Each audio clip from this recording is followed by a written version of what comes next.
Hello and welcome to everyone joining us today. Thank you for being a part of our special series, Red Dot Cafe. We hope this live stream series adds value and inspiration to your daily life. I'm Travis Baird, and I'm the TED Circles coordinator for TEDxSanAntonio, and I will be your host for today's event. So we want everyone to take part in the conversation. Please leave your comments and questions in the feed. As our speakers chat, I'll be monitoring the feed so that I can highlight questions, and we might be able to bring those questions to our speakers, which makes this all the more fun. So we're happy to be joined today by SWRI Principal Engineer Graham Conway and podcaster and educator Ollie Goljahmofrad. Back in 2017, Ollie encouraged us to acknowledge and embrace imperfection in ourselves and others. Then, in 2019, Graham challenged our perceptions about battery electric vehicles, arguing that perhaps they aren't in fact zero emissions. Today, they join us to reflect on their talks, life since speaking, and all the impacts of the current crisis on their professions. Please join me in welcoming Graham and Ollie. Hello, hello. Hi, everyone. Hey, Travis. Welcome, guys. Hey, Travis, how you doing? Thank you. So, y'all want to take us away? What's life been like since speaking? Graham, do you want to? Graham's the most recent. I can go. Yeah, it's most recent. It's fresh in my mind. So, I mean, obviously, a lot's happened since November, October time when I gave my talk. Regarding the talk, it's been very positive response. I think a lot of people appreciated that. My profession and my background is on one side of the fence, but it was quite a nice objective view of the problem. So I wasn't just, denouncing everything that other people are saying. It was trying to keep a nice balance to it by saying, you know what, electric vehicles are really, really, really, really good in some situations, and not to get too far ahead of myself, but I think we see that now today with the current situation where people are driving less, people are using less energy, factories are producing less, and the air pollution has got better. And that's a direct result of having less personal transport on the roads. So as I said, that's something that electric vehicles will push us more towards in the future. So the response has been pretty positive generally. There's been some debates that I've tried to discuss and put my point across, and sometimes you're better off not getting into the debate because you're just never going to win it. I don't have that personality. I have to argue with everyone about every little thing, so I enjoy it. I had a bunch of talks planned for later on this year, around about now, which was going to be based on that talk and just giving it to different audiences, and slowly and surely they've all been sort of wiped off and cancelled. So hopefully they come back later in the year, but I'm really looking forward to talking about it again. What about you? I'm interested to know, Graham. So for anybody watching or listening, Graham's talk was about how battery operated vehicles are not quite as environmentally friendly as we think because of all the power that goes into creating the batteries and the emissions that come off of that. I'm curious, two things, Graham. One, has anything in your viewpoint changed since, through these discussions and through these debates and points that other people have brought up against what you presented? And well, I guess we'll just start with that. Has anything changed or been solidified for you? So I think the overall conclusions of the talk are still valid.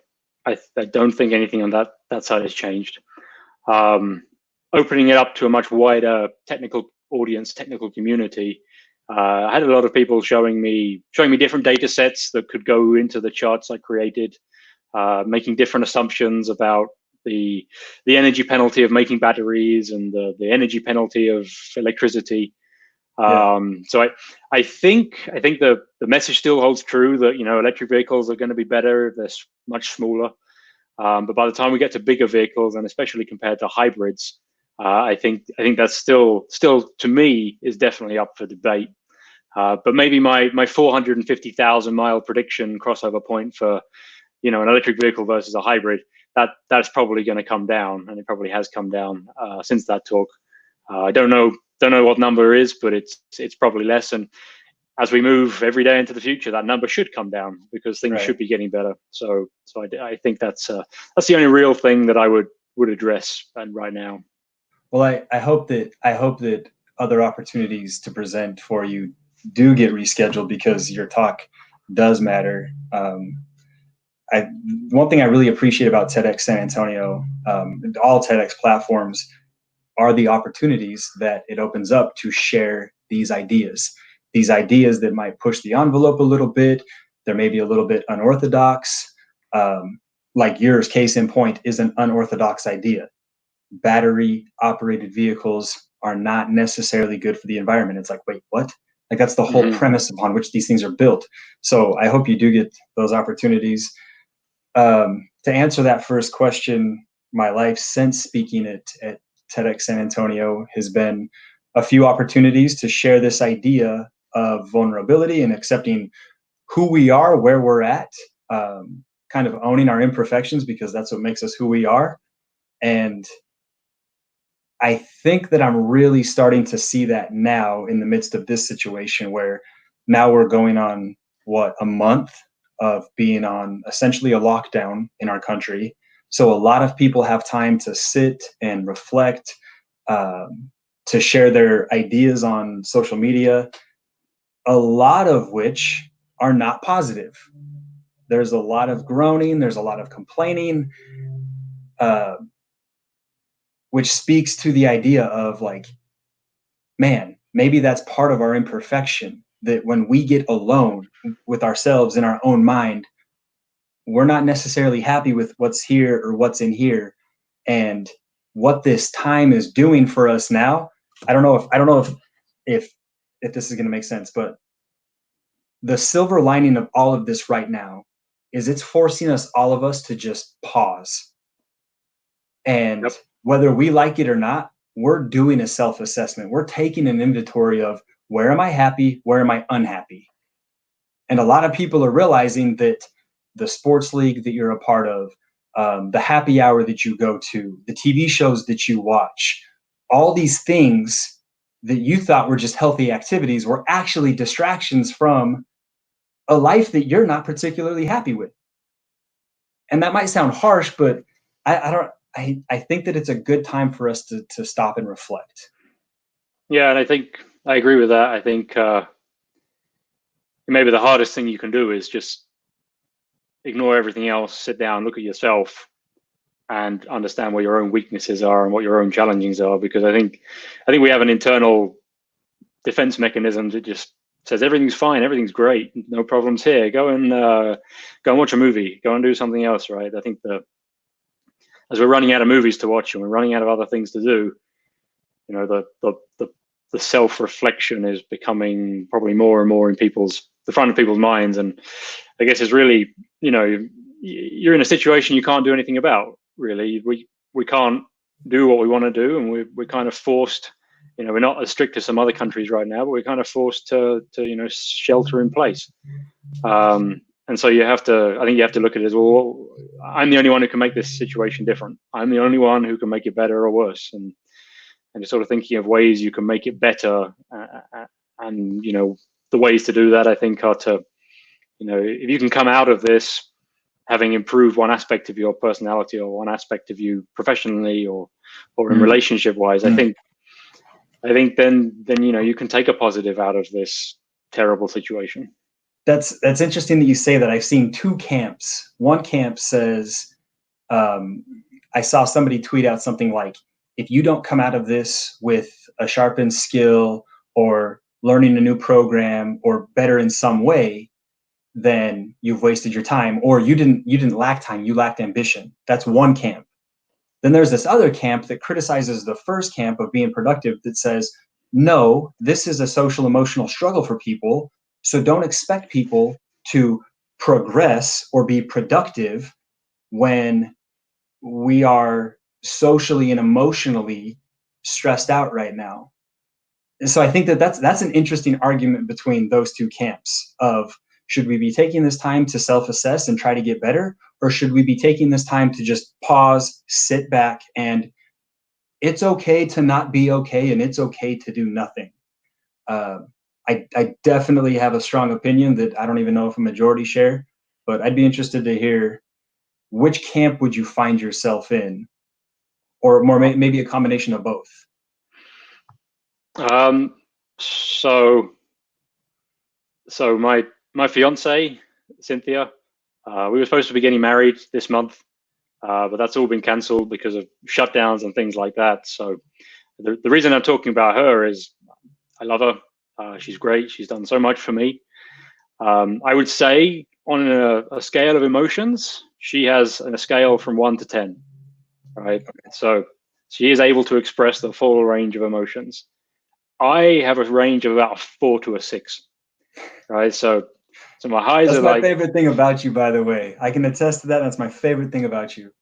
my highs are about here and my lows are like here. So when there's a camp that talks about social and emotional well-being, my personality isn't the type that I get hugely persuaded by emotion or anything like that. If we're pausing, we're sitting back reflecting, that is a weakness in some ways, that I think I'm socially aware of people's emotions, but myself, I'm kind of not there on that level. So I think I definitely fall in the practical, logical, I'm going to learn a language because I'm sitting here doing nothing, and man, am I going to be happy when I know how to speak Japanese. That's kind of the camp I see myself in on that argument. That's I can see that in your personality. I'm just going to flat out ask this: is empathy a weakness of yours? Have you ever been accused of lacking empathy? I probably whether it's whether I can just see it in someone's disappointment in their eyes.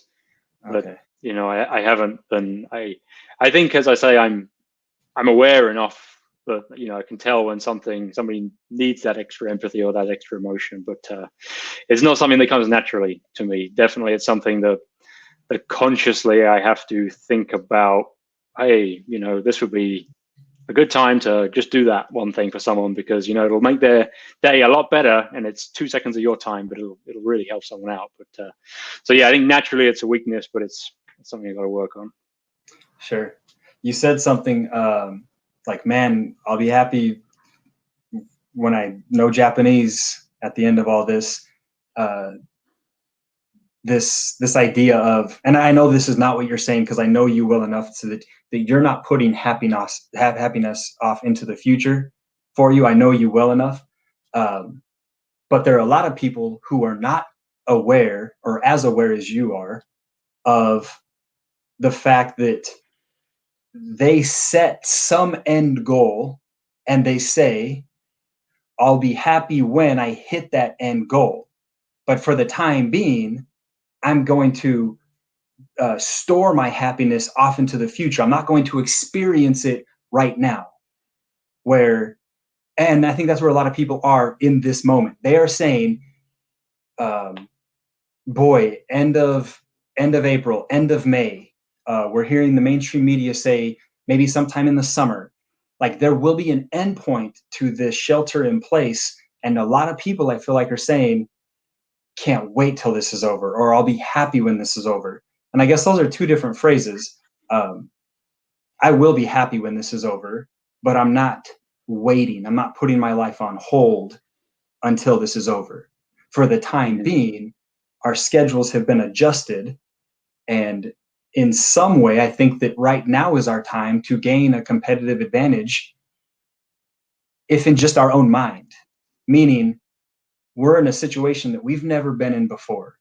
A lot of us have never had to stay at home the way we have to stay at home. So what does that mean? Well, it means that we're facing a challenge that we haven't faced before. So instead of letting our emotions dip to a 4, a 3, or a 2, what are some things that I can do to stay at a 5 or a 6? I'm not saying we have to be at a 9 or a 10. Like, this is the greatest thing in the world, and I'm positive every day and chipper, and yet, like, I'm not saying that. Yep. That's trite. That's BS. But I do think that it would be healthy to say, okay, I have a proclivity to feel at a 2 or a 3. What can I do so I feel at like a 5 or a 6? And I don't know if you've experienced this, but I've had days where I have very structured things that I'm doing throughout the day. And at the end of the day, I'm probably at a 5, 6, 7. And then I have days where it's like, I'm just kind of existing in the day, and whatever happens, happens, and the day drags on. And it's really hard to stay above a 2, 3, or 4. Yeah. Have you had some of that too? Yeah, I think the routine that I experienced, every Monday morning at work, we'd have a get together meeting and just discuss about what we're going to do for the week and what we're going to do for the day and what help we need. And we still have that, but in a web format, just an online meeting. Sure. But just having the meeting and having that be part of the day, the structure, the routine, that's what helps me stay motivated and stay content. It's just and whether that's because because I'm got all these things to do, I don't have to sit there and think about all the things that are wrong with me or all the things I need to do to motivate myself, because I got all this structure and stuff to do. But that's definitely my personality. Again, is having that structure is really something that I thrive on and helps me, certainly. But I don't know about you. I don't know how you keep yourself at a 5 or a 6. I don't know what you've been up to, how your life's been impacted so far. Well, I have the fortune of having a job where our organization, we did transition to online learning, and we have the ability to support teachers and students remotely right now. I can tell you, I can't wait to get back. I think I'm speaking for all educators everywhere when I say that students are absolutely why we do what we do. If it's not 100%, it's 95% of why we do what we do. So I have the fortune of working from home and accomplishing those tasks. When those tasks are complete, I can't stress enough. And I know that you're a big proponent of this, of just getting outside each day, if it's only for 15 or 20 minutes. You don't have to get outside and do a CrossFit hour-long workout and break up a sweat, but man, it is insane what 15 or 20 minutes of sunlight can do for the mind.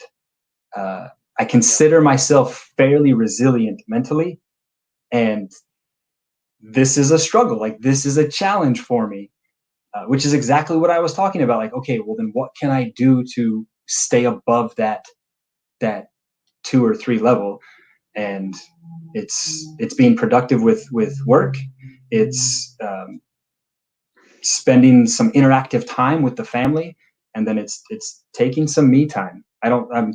There's no negative in healthy selfishness, and taking care of oneself is you're selfish if you don't, because you're lying to yourself saying, well, I'm going to be a martyr for other people, and that in some weird way makes you feel better. But really, that's really selfish, because you're doing it for no other reason than to feel like a martyr so you can feel better. Whereas when you put yourself first and take care of yourself, it's that's the healthiest thing you can do for you and your family. That's how I've been dealing with this. Have you had a single takeaway, like a realization or a light bulb moment from this whole ordeal? I don't know if I've had a light bulb moment exactly. It's been, I've been quite fortunate. I've kept my job at full pay. I just have to do it from home. So I haven't had to deal with any real significant financial problems or anything like that. The wedding being cancelled, that's probably the biggest thing that's impacted me on a personal level. And my parents were going to come over for the wedding, and all my friends from the UK were going to come over for the wedding, and they had to slowly but surely, each one of them got their flights cancelled. And so I think that for me is the biggest concern. But then if I think about it, well, we're still going to get married. It's just going to happen a little bit later on down the road. I'm still healthy. Parents are still healthy. Friends are still healthy. I think that's the main thing for me, which is not really something that I'd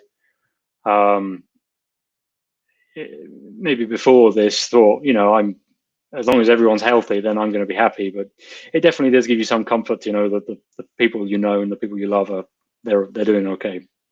Yeah. That's true on a do you spend level. Just wanted to bring it back to your spending time, what you're doing with yourself. You didn't mention anything about throwing a pen over your shoulder as a way to yes, to keep time. Did anybody? So I guess just for reference, because Ali posted a video to his Facebook of challenging his boys at his school to come up with a better trick shot, I guess. Yes. And it was right here. I put a cup. It's right here. See, right there. There was a cup on top of that shelf right in front of that Kobe book, and I took a pen and I just tossed it up there. And the submissions from the Central Catholic boys were good, man. I really thought I set a high bar. I need to reevaluate my standards of a trick shot. I dare say that every trick shot submitted was better than mine. Oh. And I will go on record saying the best trick shot did not meet the deadline, so it was not included in the voting. But we had some really intense trick shots. Yeah, I mean, well, your one, you aim for the cup, hit somewhere between the book and the picture, using Kobe's head as a backboard, and then it kind of ended up going in, right? I meant to use the backboard. And anytime you shoot something, as long as you say Kobe, then you're good. It's whatever. That's hey, good. Travis. Hey, no, I mean, that's absolutely true. If you say Kobe, you're good to go. Yeah. And actually, I didn't make it. I just got the assist. Yeah, not me. That's it. Excellent. This is a super interesting conversation, guys. We have a question from Angelica asking, what insights have each of you gathered from the current crisis that you'll take with you into your work post-lockdown? So, Ollie, would you like to start us off? Yeah. It's not going to change massively my approach, but I guess my biggest takeaway from this crisis is how interconnected we are and how integral every single role in society plays. I, myself, and most everybody I know has never appreciated a grocery store stalker the way we do now. We never, and anybody who says they have, I think they're genuinely lying. But it's fascinating to me that there is no job in America that doesn't play a material role in our society. It's like if you've ever tweaked some random muscle in your back that you've never known was there until you tweak it, and then you realize, holy cow, I rely on that muscle so much. It's like you jam your ring finger, and only then do you realize how massively critical it is to have a working, functioning ring finger. That might be a weird example, but that's my biggest takeaway is like, wow, there is no wasted role in society. And because of that, I owe every single human being all the respect I can give them, period. End of story. Whether they're a PhD, an educator, a baker, an accountant, a custodian, a manager, whatever. Every single role in society matters, and that crisis has put a spotlight on that idea. Awesome. Yeah. Graham, would you like to share on this one?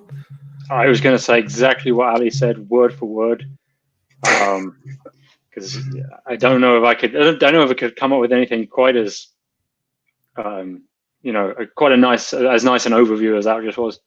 I think for me, on just a very personal level, my work doesn't, well, certainly the division I work in at Southwest doesn't encourage working from home. It's, you should be there because we've got experiments to run and we've got people to see and we've got to have meetings. So you should just be on site. And I think one thing we're saying is that, well, things kind of can get by if we're not all there all the time. But on the other side of that, now I'm kind of like, well, I don't really want to work from home anymore. I'm pretty much ready to get back into work. So I think that'll be a takeaway on a personal and professional level, is that it is possible to get stuff done at home. You just need a good setup at home. So, having taken half my office home with me and now set it up in another room, kind of feels like I'm at work, kind of feels like I can do the same thing. You do miss the personal interactions. And that's something I don't want to say I'm not a people person. but I'm probably somewhere towards the introverted end of the scale rather than the extroverted end of the scale. So I hadn't valued the personal interaction quite as much as I think I do now, especially with just people at work who you wouldn't go out and say they're my best friend, or you wouldn't even say happy birthday because you don't know their birthday, but just saying, hey, how's your day going? What are you up to? It helps you reflect on yourself, to hear what other people are saying and bouncing ideas off of people. It's just invaluable. Something that I will take more advantage of when we get back to normal. That's interesting. I heard on a podcast the host talking about the same thing.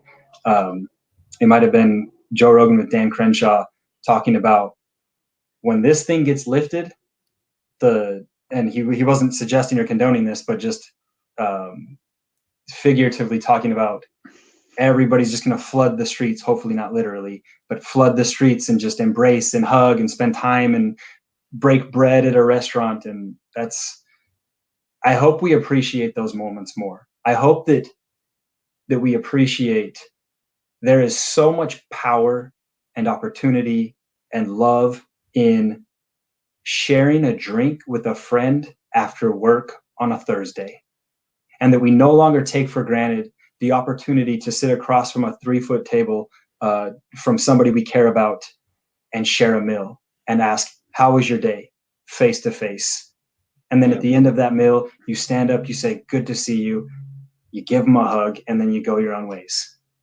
I hope that we don't take those moments for granted anymore, because I know I did. I think for sure that'll happen. Being a pessimist and whatever, I think that'll have a shelf life or a half-life of about 2 months. That's fair. That's for fair. 2 months, everyone's going to be super like, yeah, let's we couldn't do this, let's go and do this. And then 2 months after that, things are starting to get back to normal, and oh well, sorry, I can't come out tonight, got something else to do. And then 2 years time is going to be, we're probably going to be somewhere back to where we were this time last year. I think you're right. I think you're spot on. I think you're spot on for the people in the majority, in that middle 80%.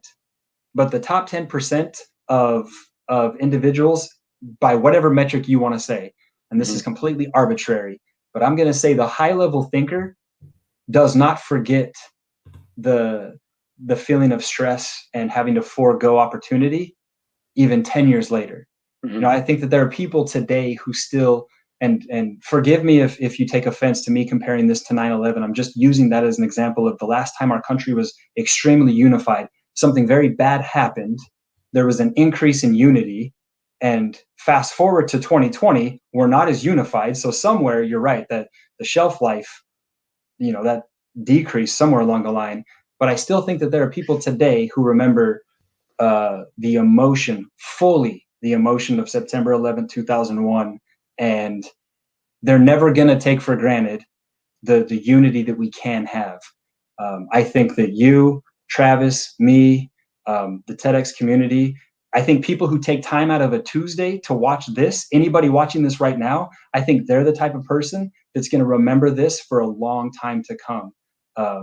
And that's what separates the haves from the have-nots. So I agree with you on, as a majority. But for the people watching this and for us, I think our maybe 4 months. I'll give us 4 months instead of 4 months. Yeah. I like that, 4 months. So we have a really important question that I want to make sure we get to before we run out of time today. Dashel asks, what was the best trick shot submitted by your boys, Ollie? Okay, so the answer is twofold. The one that didn't make the submission, it was submitted at 5:11 p.m. on Friday. I am sorry, Mr. Vester. Shout out to Mr. Vester. It was probably a 20-foot chip shot. He had a pitching wedge, and he chipped a ping pong ball into a cup about 20 feet away, sitting on a pool table. Phenomenal shot, hands down the best shot. But it was submitted 11 minutes late. The one that won the trick shot, and therefore the gift card, was a kid with his back toward a basketball hoop standing at half court, and somebody rolled him a soccer ball. He kicked it up with a one touch into one hand, and then just he just threw it from half court and hit it, which I could do that 100 times and I'm not going to hit it. So that's the one that won, but they were all really good. Awesome. That's great. Angelica just dropped in to say that your trick shot was pretty fantastic. So, just so you know, you've got some fans out there too. Appreciate it. So before we wrap up, are there any last thoughts either of y'all would like to share? Hey, Ollie, what's the most profound thing you would take away from this whole situation? It's an interesting question, Graham. That's why I asked you first before we started this whole thing. Be thankful that this situation is exposing deficiencies in your mind that you have the power to fix. And I'd love to deep dive that at a later time. Be thankful that this time is exposing the deficiencies in your mind that you have the power to fix. Sounds good to me. Amen. Sounds like a TED Talk. There you go. You're up, Travis. Excellent, y'all. Graham, any big takeaways? We got to throw it back at you now. Yeah. So aside from everything I've said during this talk as well, I think for me, I ask questions about how we react, and if this happens again, we have COVID-21.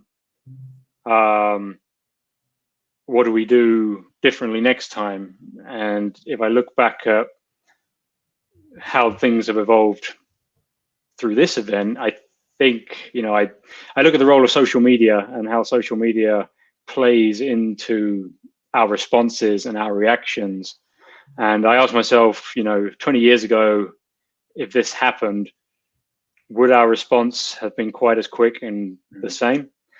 And not saying that we've done the wrong thing or anyone's not doing the right thing, but you can get a lot of good information on social media. You can get a lot of bad information on social media.